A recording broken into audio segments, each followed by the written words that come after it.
Saudaraku yang kekasih dalam nama Yesus, hari ini saya membawakan firman Tuhan mengenai kesungguhan hati. Sungguh-sungguh hati. Sungguh-sungguh hati mengikut Tuhan. Dengan segenap hati mengikut Tuhan. Dan dengan segenap hati menginjil. Dengan segenap hati melayani. Dengan segenap hati mengasihi. Kita lihat nanti dalam pelayanan Paulus. Firman Tuhan berkata dalam Roma 12 ayat 11. Janganlah hendaknya kerajinanmu kendor. Biarlah ruhmu menyala-nyala. Dan layanilah Tuhan. Pada pagi hari yang indah ini. Renungkanlah hidup rohani kita. Adakah kita menyala-nyala bagi Tuhan. Bersemangat bagi Tuhan. Mengasihi Tuhan. Mengasihi jiwa-jiwa. Ruhmu menyala-nyala, firman Tuhan berkata. Jangan hendaknya kerajinanmu kendor. Bukan hanya rajin mengerjakan pekerjaan dunia ini, rajin mengerjakan pekerjaan Tuhan, rajin berdoa, rajin membaca firman Tuhan. Jangan kendor pada akhir zaman ini. Amin, saudara. Jangan itu berkurang. Setan mau menipu kita supaya kita lemah pada akhir zaman ini. Supaya semua perkara yang terjadi, gejolak yang terjadi, krisis yang terjadi pada akhir zaman ini memenuhkan pikiran kita. Kita tenggelam di dalamnya. Akhirnya membawa kita bingung. Bahkan lebih jauh bisa membawa kita menjadi takut dan khawatir. Sehingga kerajinan kita untuk perkara rohani kendor. Justru sebaliknya, pada akhir zaman ini, pada waktu krisis, pada waktu gejolak begini, pada waktu banyak kerusuhan, disitulah hendaknya kerajinan kita untuk Tuhan tidak kendor. Maka kita bertambah menyala-nyala, melayani Tuhan, membawa jiwa-jiwa kepada Tuhan. Karena pada waktu itulah jiwa-jiwa padaku terbuka hatinya buat Tuhan. Jiwa-jiwa sudah sampai padaku ke ujung jalannya. Dia tidak tahu mau berbuat apa, kepada siapa bersandar, kepada siapa berlindung. Saudaralah orangnya yang dipakai Tuhan untuk bersaksi kepada mereka, membawa mereka kepada Tuhan. Amin.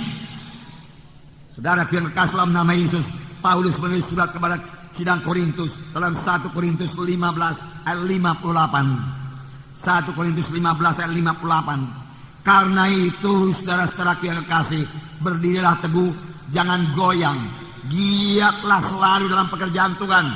Sebab kamu tahu dalam persekutuanmu dengan Tuhan, jerih payahmu tidak sia-sia. Tadi dikatakan janganlah hendaknya kerajaanmu kendor. Di sini dikatakan giatlah selalu. Giatlah selalu dalam pekerjaan Tuhan. Mari bergiat dalam pekerjaan Tuhan. Saya tidak mengatakan ini hanya untuk pelayan-pelayan Tuhan saja. Saya mengatakan ini bagi semua kita anak-anak Tuhan.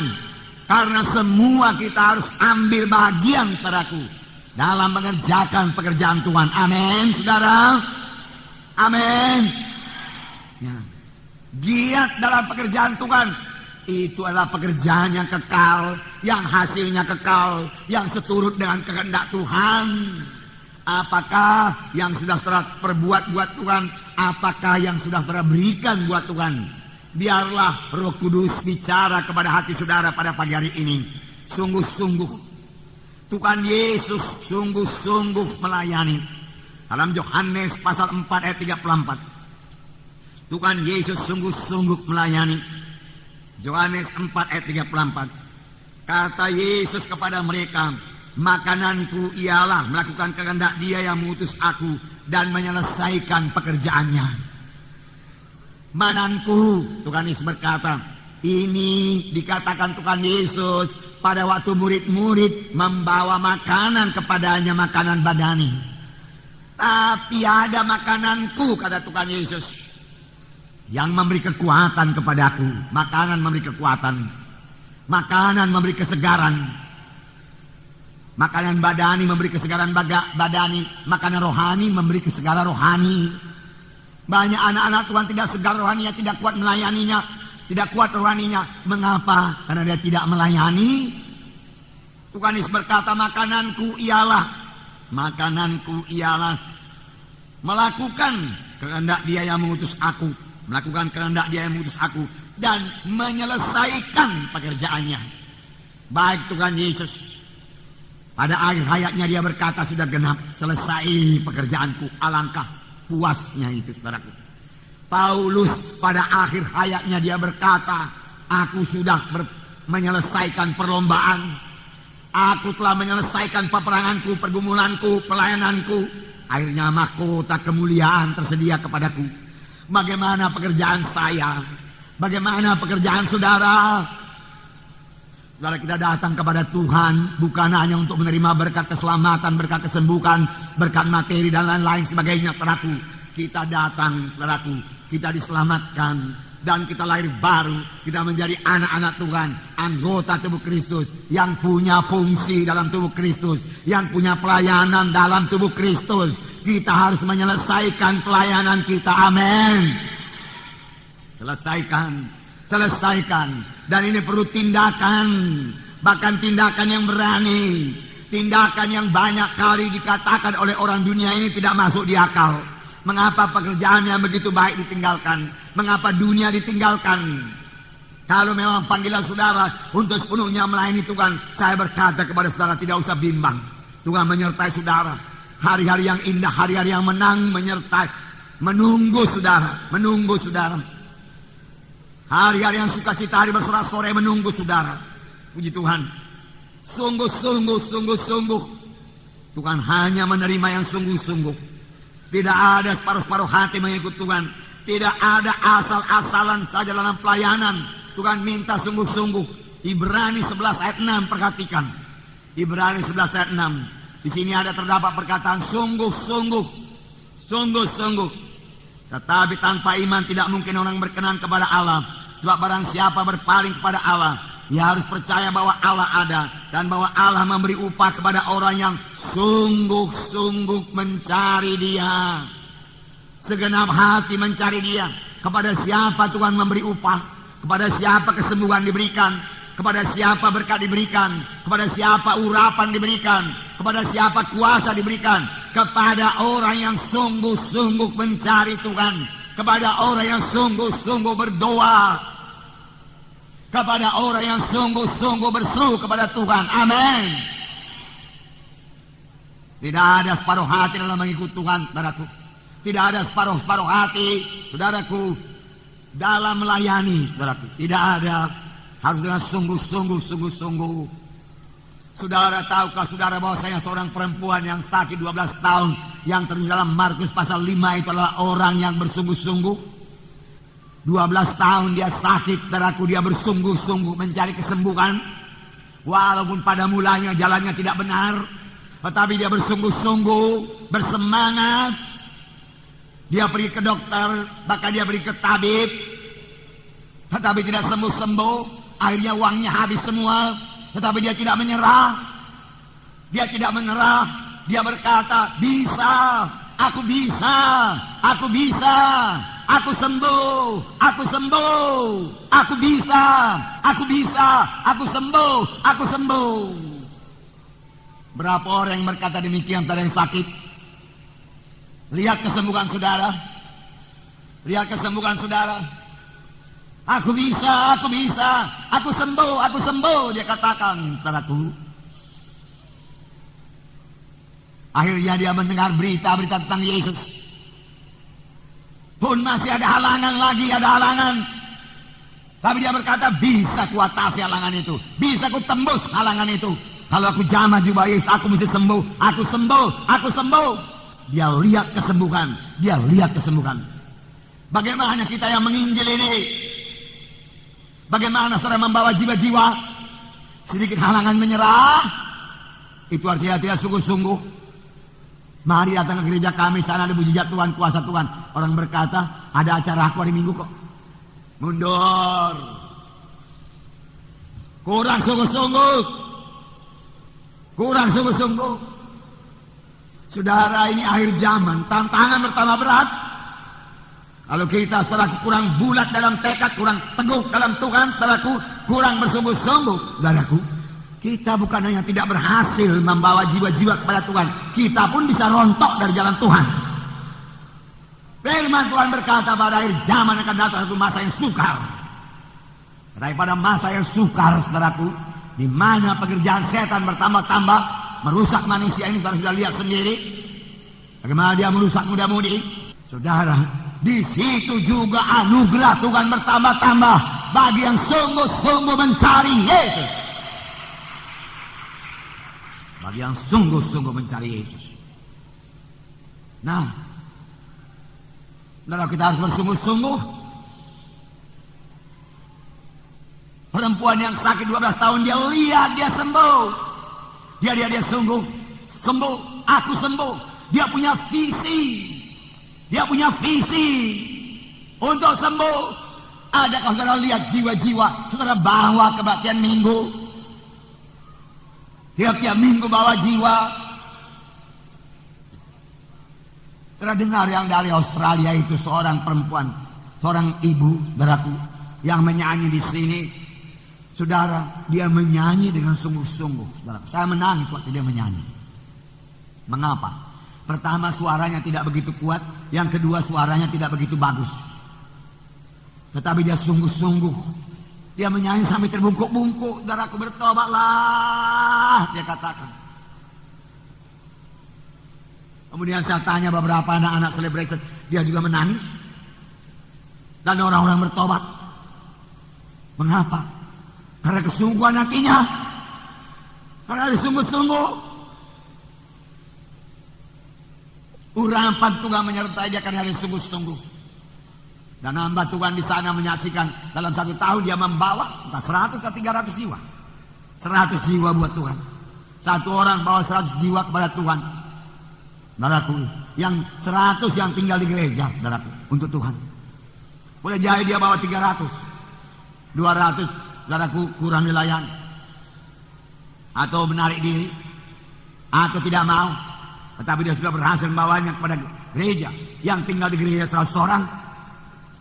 Yang demikian itu nanti bisa berkata kepada Tuhan, Tuhan, selesai sudah pelayananku Tuhan. 100 jiwa aku bawa ke Tuhan. Setahun 100 Tuhan. Karena aku baru selama 10 tahun 1000 orang aku bawa kepadamu Tuhan. Karena aku bukan pendeta Tuhan. Aku bukan hamba Tuhan. Aku orang biasa saja.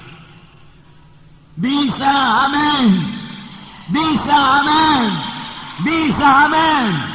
Bisa, amin. Bisa. Saudara bisa.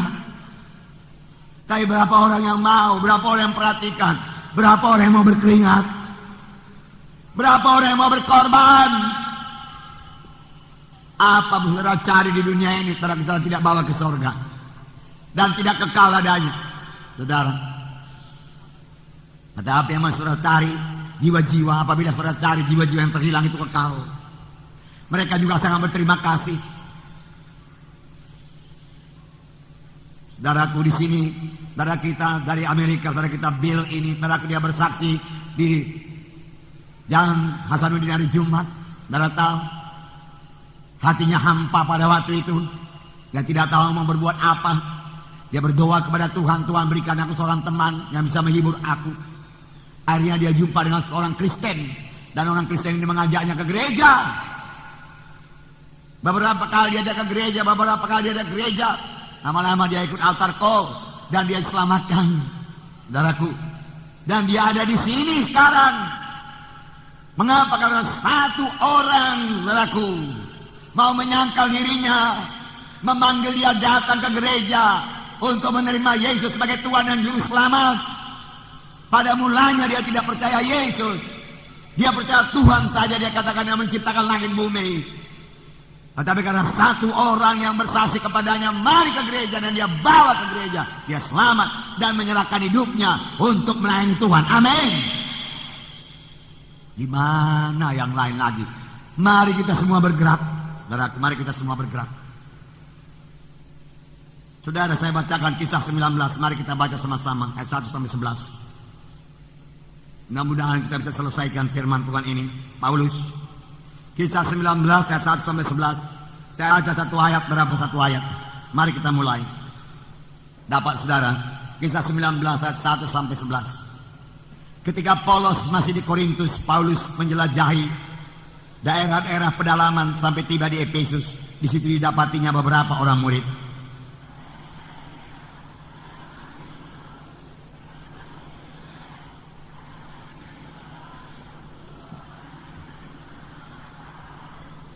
Lalu kata Paulus kepada mereka, "Kalau begitu dengan baptisan manakah kamu telah dibaptis?"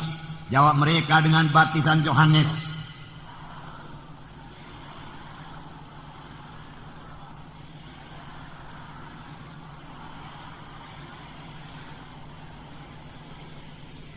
Ketika mereka mendengar hal itu, mereka memberi diri mereka dibaptis dalam nama Tuhan Yesus.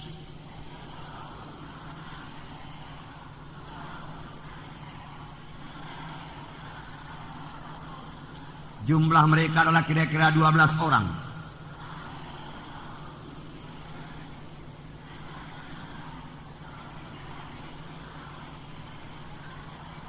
Tetapi ada beberapa orang yang tegar hatinya. Mereka tidak mau diyakinkan, malahan mengumpat jalan Tuhan itu di depan orang banyak. Karena itu Paulus meninggalkan mereka dan memisahkan murid-muridnya dari mereka, dan setiap hari berbicara di ruang kuliah Tiranus.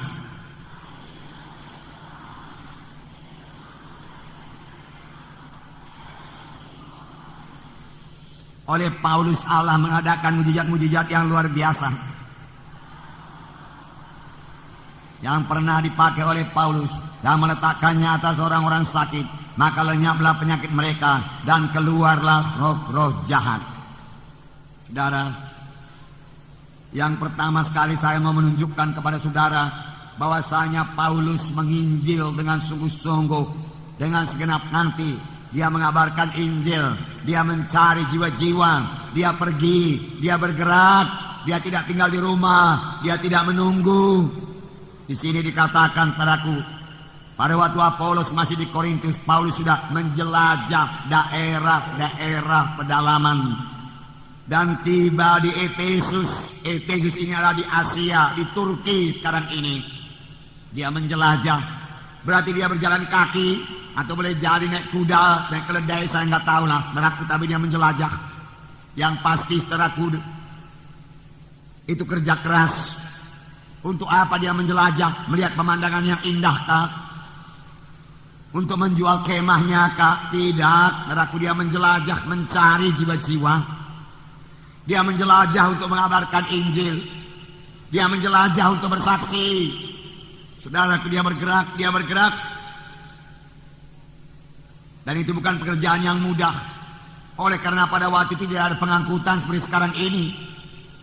Kalau kita mau menjelajah kota Medan ini sekarang sangat mudah. Saudara sediakan aja uang sedikit. Saudara bisa menjelajah, saudaraku, dari barat ke timur, dari utara ke selatan. Saudaraku, tempo 1 jam sudah sampai.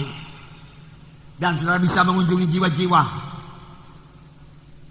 Saudaraku, lebih jauh lagi, saudaraku, masih ada telepon yang bisa dipakai untuk memanggil jiwa-jiwa datang di kebaktian. Ditambah lagi pager dan segala macam alat-alat komunikasi yang modern yang sama sekali tidak dinikmati oleh Paulus.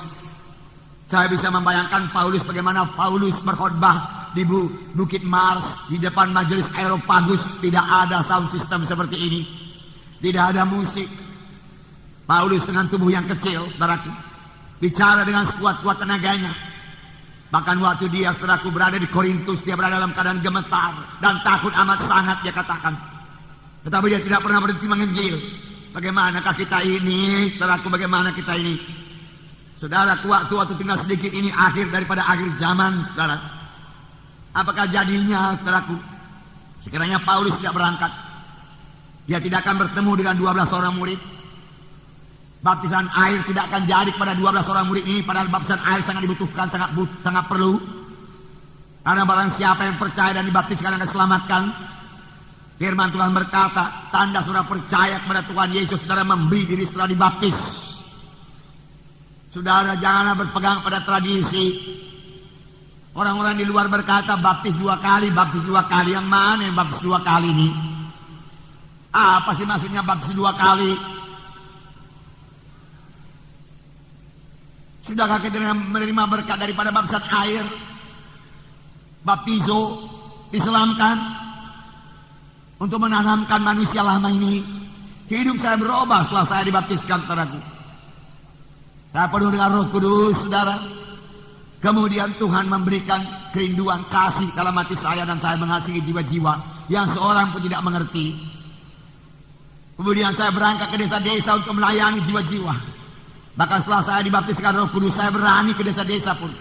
Walaupun saya akui bahwa banyak kali, bukan sekali dua kali, saya takutnya, saudara, menghadapi orang desa. Bagaimana Tuhan kalau nanti diajak saya bertutur, saya tidak tahu bertutur Tuhan. Bagaimana Tuhan nanti kalau dia tidak mengerti pula bahasa Indonesia ini Tuhan. Saya tidak bisa bahasa Karo Tuhan. Tetapi saya rindu dia selamat Tuhan. Tolong Tuhan, ayo Tuhan tolong. Dan Tuhan menolong. Tuhan nyatakan mujizatnya. Tuhan beri jiwa-jiwa selamat. Tuhan tidak pernah meninggalkan kalau kita berserah bersandar kepadanya. Tuhan memimpin, Tuhan melengkapi. Adakah sidang Efesus kalau Paulus tidak menjelajah? Kalau Paulus tidak bergerak? Kalau Paulus tinggal di rumah menunggu jiwa-jiwa? Tuhan, kalau engkau rindu jiwa-jiwa Efesus selamat, kirimlah mereka kemari. Saudaraku, perintah agung berkata, pergilah kamu. Pergilah kamu. Berangkatlah kamu. Pergilah kamu. Pergi. Kunjungi.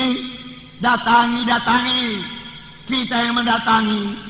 Bukan kita berdoa supaya mereka datang kepada kita. Nggak begitu jalannya, saudaraku. Ada setan mengikat dia. Ada kehendak daging mengikat dia. Sudah didatangi pun dia belum tentu mau. Karena sudah rusak oleh setan. Sudah rusak oleh dosa. Cepat. Bertambah lama saudara tunggu. Hati manusia ini bertambah keras. TV membuat hati manusia yang tambah keras. Jangan lupa Tuhan menghukum Sodom dan Gomora setelah dosanya sampai ke puncak. Jangan lupa Tuhan menghukum saudaraku orang-orang pada zaman Nuh setelah dosanya mencapai limit.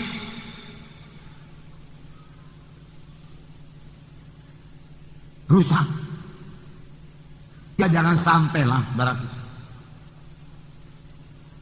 Remaja berkelahi, remaja-remaja melawan guru, remaja-remaja berjudi, taruhan, dan lain sebagainya, terlibat obat bius, narkotika. Orang tua pakai ajimat, pergi ke dukun, minta pelindung, minta pelaris, minta penjaga rumah, acara-acara adat kegelapan di mana-mana. Cepatlah, bergeraklah, amin. Hanya saudara alat Tuhan, tidak ada yang lain. Kalau Tuhan memakai malaikat sudah beres. Tapi Tuhan mempercayakannya kepada kita ini. Alat-alat Tuhan yang lemah, yang banyak kekurangan. Tetapi itu membuat kita bersandar kepada Tuhan dengan sepenuh hati. Amin, saudara. Nah, saudara yang kekasih dalam nama Yesus. Kalau Paulus tidak menjelajah, tidak ada sidang Efesus. Saudara. Tidak ada, saudaraku, seluruh Asia diinjili dalam tempo 2 tahun, dia katakan tadi. Mengapa? Karena tiap hari Paulus mengajar tiap hari. Kemudian hari Paulus menulis surat kepada Efesus. 3 tahun lamanya aku mencucurkan air mata bagimu, 3 tahun lamanya aku menangis bagimu, 3 tahun aku melayani engkau. Dalam Kisah Rasul. Yesus mengunjungi dunia ini. Apa yang dia tinggalkan surga, dia tinggalkan Bapa, dia tidak kurang suatu apa. Kalau dia mau manusia yang lain, sebenarnya dia bisa ciptakan dengan mudah. Tetapi dia mengasihi ciptaannya kita ini, yang mau kita ini selamat. Oleh sebab itu Allah Bapa mengirim anaknya turun ke dunia ini. Dan Yesus mau pergi ke dunia ini. Yesus mengunjungi dunia ini 33,5 tahun lamanya. Dia suci. Saya memang tidak mengeluh ke desa, saudaraku, tidak, saudaraku. Tetapi saya merasa susah juga. Kalau saya ke desa, saudaraku, desa yang pedalaman dahulu, ya sekarang sudah tambah modern desa itu. Dulu gelap, saudaraku, WC-nya pun nggak ada. Harus ke belukar-belukar sana atau ke sungai, saudaraku. Nah, beratnya sama saya, saudaraku, tapi saya berangkat juga. Mengapa, saudaraku? Karena saya rindu jiwa-jiwa itu selamat. Nyatanya gereja-gereja berdiri juga, amin. Jadi mari menyangkal diri, mari berangkat, amin. Mari berangkat, saudaraku. Nah, apakah kita sungguh-sungguh mengabarkan Injil ini, saudaraku? Sungguh-sungguh. Yesus, saudaraku, mengunjungi perjamuan kawin di Kana, menunjukkan mujizatnya. Yesus mengunjungi mak mentua Petrus. Selama Yesus di bumi ini, dia juga tidak tinggal di rumah. Dia berjalan. Marilah kita ke Samaria, marilah kita ke Yudea, marilah kita ke Yerusalem. Semua jalan kaki, jalan kaki, jalan kaki, jalan kaki, jalan kaki. Untuk mengajar, untuk mengabarkan Injil, untuk menyatakan siapa Tuhan itu. Dengan gereja dibangunkan. Dan semua dikerjakan oleh Tuhan Yesus dengan sungguh-sungguh, dengan sungguh-sungguh, dengan sungguh-sungguh. Amin. Dengan sungguh-sungguh. Mari saudara, melayani dengan sungguh-sungguh.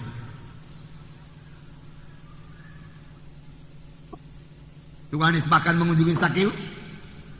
Tuhan Yesus berjalan. Sakeus, saudaraku, di atas pohon kayu. Turunlah Sakeus, aku mau menumpang di rumahmu. Tak dapat tiada. Oh, bergerak, kunjungi, selesaikan daerah saudara dalam waktu singkat ini. Tiap-tiap jiwa bawa satu jiwa baru, tiap-tiap minggu ke gereja. Amin. Itu pelayanan dengan sungguh-sungguh, penginjilan dengan sungguh-sungguh. Pertama berkembang dengan sangat luar biasa. Kisah 8 ayat 4. Mereka yang tersebar itu menjelajah seluruh negeri itu sambil memberitakan Injil. Kemana-mana mereka pergi, mereka memberitakan Injil. Mereka dianiaya, mereka tersebar, mereka memberitakan Injil.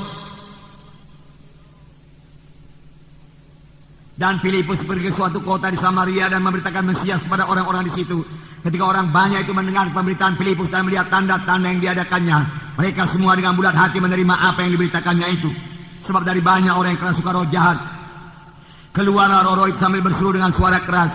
Dan banyak juga orang lumpuh dan orang timpa yang disembuhkan. Maka sangatlah besar sukacita dalam kota itu. Luar biasa. Luar biasa. Saudara yang kasih dalam nama Yesus, mereka pergi, mereka dianiaya, mereka pergi menginjil, mereka tersebar, mereka memberitakan Injil. Filipus pergi ke Samaria, banyak orang kafir di situ dan memberitakan tentang Yesus. Tuhan meneguhkan dengan kuasa dan tanda ajaib. Roh-roh jahat diusir keluar dalam nama Yesus. Mengapa saya tidak bisa mengusir setan? Tidak betul. Itu tanda orang percaya. Mengapa saudara tidak bisa mengusir setan? Saudara bisa mengusir setan kalau saudara mau mempraktekannya. Amin. Dalam penginjilan, ikut dalam penginjilan. Karena pekerjaan Tuhan harus dikerjakan. Haleluya. Nah, dan firman Tuhan berkata, Tuhan harus tinggal di sorga, saudara, sampai pemulihan segala sesuatu. Yeskel pasal 3. Yeskel pasal 3, 18-19. Dengarkan. Yeskel pasal 3, 18-19. Kalau aku berfirman kepada orang jahat, engkau pasti dihukum mati, dan engkau tidak memperingatkan dia, dan tidak berkata apa-apa untuk memperingatkan orang jahat itu dari hidupnya yang jahat, supaya tetap hidup. Orang jahat itu akan mati dalam kesalahannya, tetapi aku akan menuntut pertanggungan jawab dan nyawanya daripadamu. Saya katakan kepada saudara, ini berat. Ada orang belum selamat, dekat dengan saudara, teman saudara, kenalan saudara, sejawat sekerja, satu profesi. Saudara bicara dengan dia, saudara bicara dengan dia. Hanya perkara dunia saja dibicarakan, teman baik. Boleh jadi saudaraku naik kereta sama-sama, naik minibus sama-sama, makan pecel sama-sama, makan mie sama-sama, belanja ke mall sama-sama, jalan-jalan. Tapi saudara nggak pernah cerita Yesus kepadanya dengan sungguh-sungguh. Saudara hanya mau menyenangkan hatinya, saudara juga senang bersama dengan dia. Saudaraku, saudara bukan sahabatnya yang sejati, saya katakan kepada saudara. Dan saudara tidak mengasihi dia dengan sungguh-sungguh. Kelak kalau dia mati dalam dosanya, Tuhan akan menuntut darahnya dari saudara. Amin.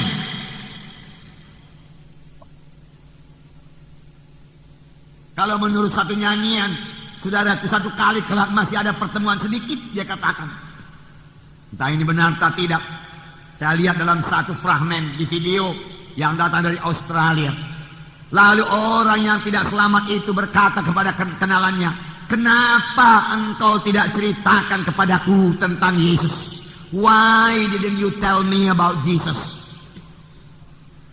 Kenapa?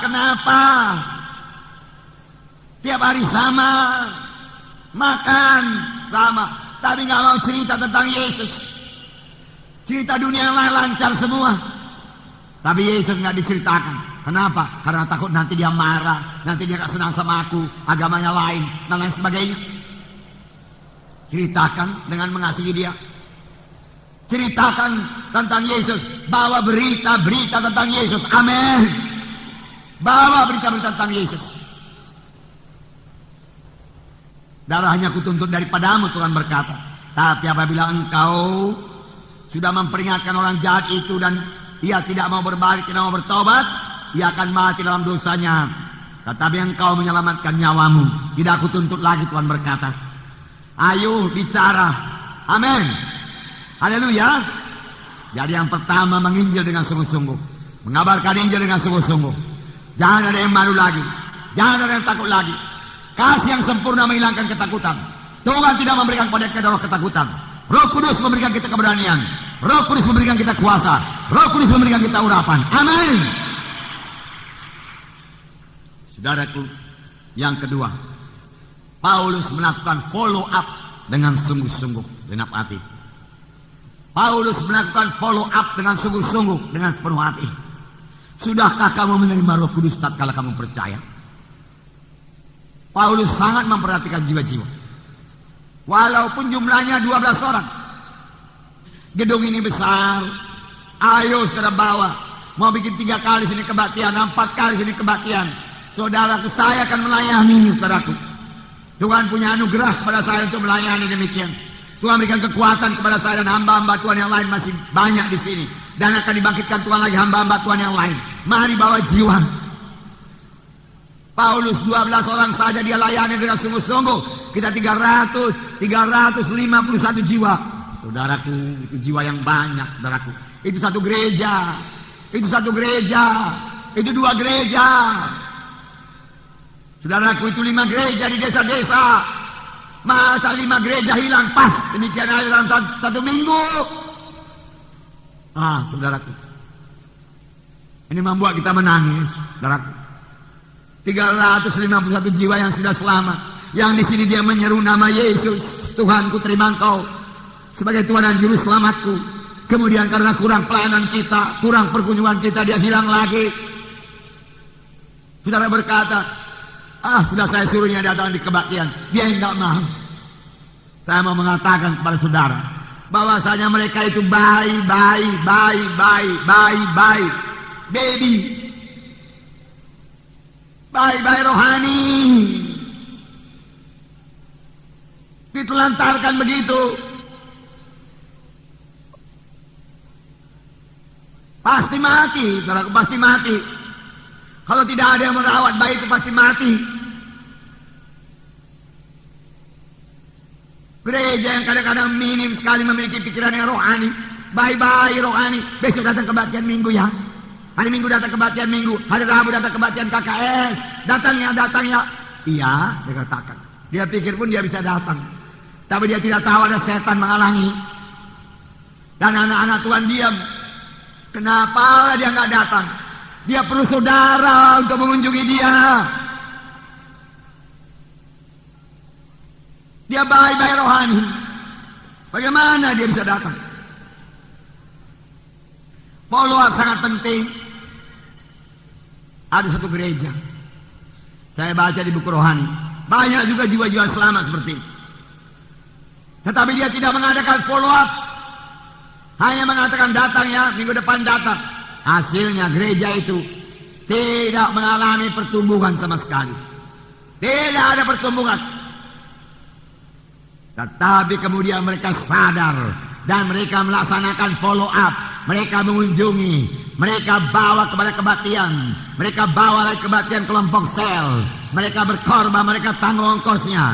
Hari Sabtu mereka telepon, hari Minggu dia jemput, dia bawa lagi kebaktian. Hari Rabu dia jemput, dia bawa kebaktian KKS, dia jemput, dia kunjungi, dia jemput, dia bawa ke gereja, hasilnya 60% di antara jiwa yang altar call itu jadi anggota gereja tersebut. Amin.